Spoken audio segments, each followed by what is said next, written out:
আসসালামু আলাইকুম ফ্রেন্ডস, কেমন আছেন সকলে? আশা করি সকলেই ভালো আছেন। তো আজকের বিষয়টা হলো আমার লফটে আমি কিছু কবুতর কালেকশন করছি এবং আমার লফট থেকে কিছু কবুতর সেল করে দিছি। তো কোন কোন কবুতর সেল করছি, কোনগুলো কালেকশন করছি, এসব বিষয়ে আর কি শেয়ার করব।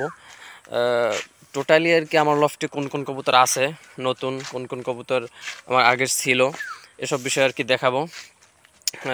সকলেই ভিডিওটি দেখবেন পুরোপুরি, আশা করি ভালো লাগবে। তো চলুন দেখে আসি। এই যে এখন যে গরম, এই গরমের মধ্যে আর কি কবুতরগুলোকে খুব বেশি আর কি টেক কেয়ার নিতে হবে, কারণ এই গরমের মধ্যে মানুষ আমরাই ঠিকমতো থাকতে পারি না, তারপর তো কবুতর। তো যাই হোক, যথাসম্ভব কবুতরকে টেক কেয়ার নিতে হবে। আর কবুতর সুস্থ রাখার জন্য আমি আগেও বলছি যে কবুতর সুস্থ রাখার জন্য সর্বপ্রথম টেক কেয়ার হলো কবুতরকে প্রতিদিন না পারলেও একদিন পরে একদিন গোসল করাতে হবে, ঠিক আছে?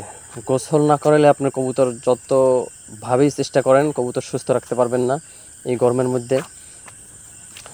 তো যাই হোক, আমি আজকে মূলত ভিডিওটা করতেছি যে আমার কবুতর কিছু কালেকশন করছি লফটের জন্য, আর আমার পিছনে যত কবুতর ছিল এর মধ্যে কিছু কবুতর সেল করে দিছি।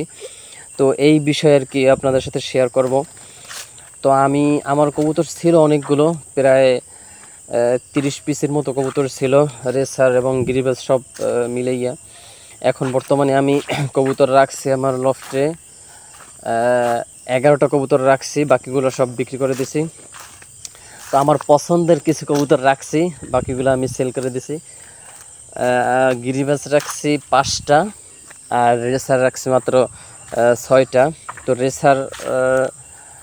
রেসার আছে আপনার 3টা নর আর 3টা মাদি, আর গিরিবাজ আপনার 5টা আর আপনার মাদি, ঠিক আছে? তো 5টা মাদি, এই যে গিরিবাজ ভিতরে একটা আছে আর বাইরে 4টা ছেড়ে দিছি। তো একটা হলো সবুজ গলা গ্রিবাস, আর একটা হলো টেডি, আর একটা হলো মাকড়া চিলা, আর আর 2টা হলো বুদাপেস্ট, ঠিক আছে? তো এর মধ্যে অ্যাডাল্ট হলো এই মাকড়া চিলা এইটা, আর ওই সবুজ গলা ওইটা, এই 2টা হলো অ্যাডাল্ট, আর বাকিগুলো আপনার নয়াল। আর রেসার আপনার 5টা অ্যাডাল্ট আর একটা হলো বাচ্চা, ঠিক আছে? তো আমি গিরিবাজের নর এখন আপাতত কিনবো না, কারণ আমি আপাতত বাচ্চা করবো না, কারণ এই গরমে বাচ্চা বাঁচানো খুবই টাফ ব্যাপার। এই জন্য আর কি আপাতত বাচ্চা কাচ্চা নেব না, এবং গিরিবাজের নরও লাগবে না। আপাতত দেখা যাবে কোরবানির পরে একটু ঠান্ডা হবে আবহাওয়াটা, তখন আর কি বাচ্চা নেব। এর মধ্যে আমি কোনো বাচ্চা নেওয়ার জন্য নিয়ত রাখি নাই। তো দেখা যাক। কবুতরগুলো একটু বাইরে ছাড়ছি, এগুলো আমার কালেকশন করা কবুতর। তো গিরিবাজ এখন পর্যন্ত আমার বাচ্চা নাই, আর বাচ্চা ছিল সব বিক্রি করে দিছি আর কি। এই যে 5টা রাখছি, এই 5টা আমার কালেকশন করা, বিধায় আমি পগার কেটে এরপরে আমি ছাড়ছি, এগুলো আমার ব্রিডের জন্য।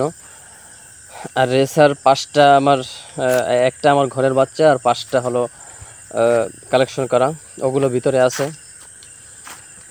তো তো নতুন আপডেট হইলে নতুন আপডেটটা অবশ্যই আপনাদের সাথে শেয়ার করব।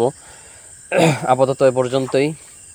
সকলেই ভালো থাকবেন আর আমার সাথেই থাকবেন। আমার কোনো ভুল হইলে, কোনো কিছু আপনাদের মাঝে যদি ধরা পড়ে, তাহলে অবশ্যই জানাইবেন, সমালোচনা না করে, যাতে আমিও শুধরাইতে পারি এবং অন্য একটা মানুষ শুধরাইতে পারে, কিছু একটা শিখতে পারে। এই জন্য ছোটো ভাই হিসেবে ভুল ভ্রান্তি হইলে সেগুলো ধরিয়ে দেবেন।